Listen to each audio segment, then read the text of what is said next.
عليكم ورحمة الله. الرئيس الصيني شي جينغ بينغ دار زيارة قصيرة للمغرب، ورغم أنها ما طولتش بزاف إلا أنها حملت رسائل كبيرة. في هذه الزيارة وبناء على توجيهات من الملك محمد السادس، استقبل ولي العهد الأمير مولاي الحسن الرئيس الصيني، وهذا الشيء كيبين عمق العلاقة بين المغرب والصين والرغبة ديال الطرفين باش يعززوا الشراكة الاستراتيجية ديالهم، خصوصا في ظل التحديات اللي كيعرفها العالم. في هذا الفيديو غادي نتعمقوا في خلفية التقارب المغربي الصيني ونشوفوا شنو هي الرسائل اللي كيبغيو الطرفين يوصلوها للعالم. تبع معايا الفيديو من الاول حتى الاخر، ما تنساش دير جيم وتشترك في القناه. هذا عدنان سلطان، يلا نبداو. المغرب والصين كيقدموا لنا نموذج جديد للتعاون الثنائي اللي ما بقاش محدود غير في المجال الاقتصادي، بل ولا كيساهم بشكل مباشر في اعاده تشكيل موازين القوى العالميه.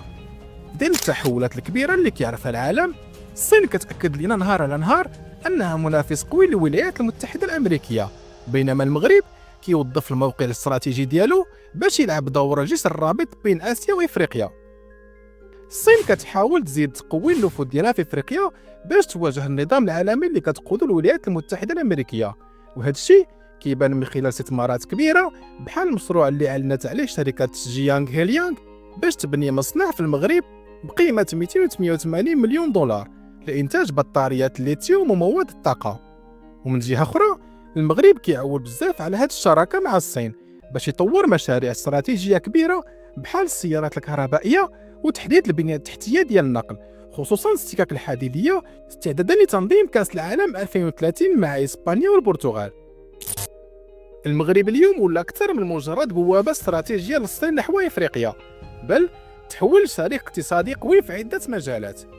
الصين واللي كتشكل ثاني أكبر قوة اقتصادية في العالم وأكبر دولة من حيث السكان، كتشوف باللي المغرب حليف استراتيجي مهم في شمال غرب إفريقيا، وفضل الموقع ديالو والدور اللي كيلعبو كبوابة لوجستيكية كتربط بين القارات. التعاون بين البلدين ما بقاش محدود فقط في التجارة، بل توسع لمجالات أخرى بحال التكنولوجيا، الطاقات المتجددة والبنية التحتية. وسنوات قليلة المبادلات التجارية بين المغرب والصين تضاعفت، بحيث ولات الصين أول شريك تجاري للمغرب في آسيا والثالث عالميا بقيمة تبادلات وصلت لقرابة 8 مليارات دولار. هذا التحالف هذا كيبرز رؤية المغرب لتنوع الشراكات الاقتصادية ديالو، وما بقاش معتمد فقط على الاتحاد الأوروبي وأمريكا، بل كيخلق توازن جديد التعاون مع قوى عظمى بحال الصين اللي كيتمكنها بدعم مشاريع استراتيجية للمغرب في إفريقيا وحتى في أوروبا.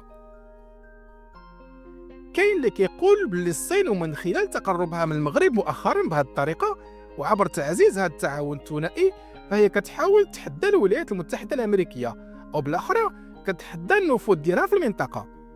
وفي الحقيقه الصين قوه عظمى وكتواجه امريكا بزاف ديال المناطق في العالم، سواء في المحيط الهادي، المحيط الاطلسي، ولا حتى في البحر الابيض المتوسط. الصين اليوم ولات ثاني قوه اقتصاديه عالميا على مستوى الانتاج، وكنظن باللي في بضع سنوات غادي تولي هي القوة الاقتصادية الأولى عالميا. ولكن هذا الشيء ماشي تحدي فقط، بل هو إثبات الوجود ديالها سواء اقتصاديا أو سياسيا. والتقرب من المغرب كيشكل جزء من هذه الخطة هذه، حيث المغرب كيتعتبر حليف لأمريكا وحتى لأوروبا. ولكن الحقيقة أن هذا التقارب بين المغرب والصين كيبين أن المغرب ما بقاش حليف لأي جهة، بل كيتحرك بناء على المصالح ديالو.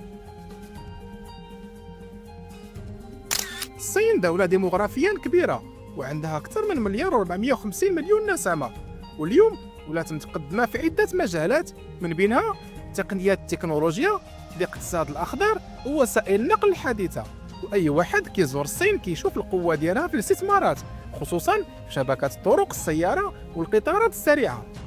ولا هضرنا على إفريقيا، كاينه واحد الفائدة اقتصادية مغربية وصينية مباشرة، وحتى الدول الإفريقية اللي كتحيط بالمغرب غادي تستافد بطريقة غير مباشرة. المشاريع بحال القطار فائق السرعة بين طنجة وأكادير، والطرق السيارة اللي كتوصل للحدود مع موريتانيا، وحتى المشروع الكبير اللي كيقترحه المغرب اللي هو المغرب الأطلسي، كيشكلوا بوابة للدول الإفريقية اللي ما عندهاش منافذ على البحر بحال مالي، النيجر، بوركينا فاسو والسنغال. الصين غادي تستافد من هذه الأسواق الإفريقية اللي عندها احتياجات كبيرة لاقتصاد قوي، والمغرب غادي يكون هو الوسيط اللي غادي يسهل هذا الولوج. وهذا الشيء كيبين كيفاش المغرب والصين قادرين يبنيو شراكه استراتيجيه ديال رابح رابح اللي تخدم الطرفين وتساهم في تطوير القاره الافريقيه. باختصار، التقارب بين المغرب والصين كيشكل فرصه ذهبيه للطرفين. الصين كتسعى تعزز النفوذ الاقتصادي والسياسي ديالها في افريقيا وتفتح اسواق جديده عبر المغرب كبوابه استراتيجيه، وبالمقابل المغرب كيستافد من التكنولوجيا الصينيه، الاستثمارات الكبرى وتطوير مشاريع البنيه التحتيه بحال السكك الحديديه والسيارات الكهربائيه. هذا التعاون كيبين بوضوح ان المغرب كيعرف كيفاش يوازن بين الشراكات العالميه ويخدم المصالح الوطنيه ديالو في واحد السياق عالمي اللي فيه تحديات والتنافس قوي بين القوى العظمى. كنشكركم على حسن المتابعه، كان معكم عدنان سلطان، نتلاقاو في فيديو جديد. السلام عليكم.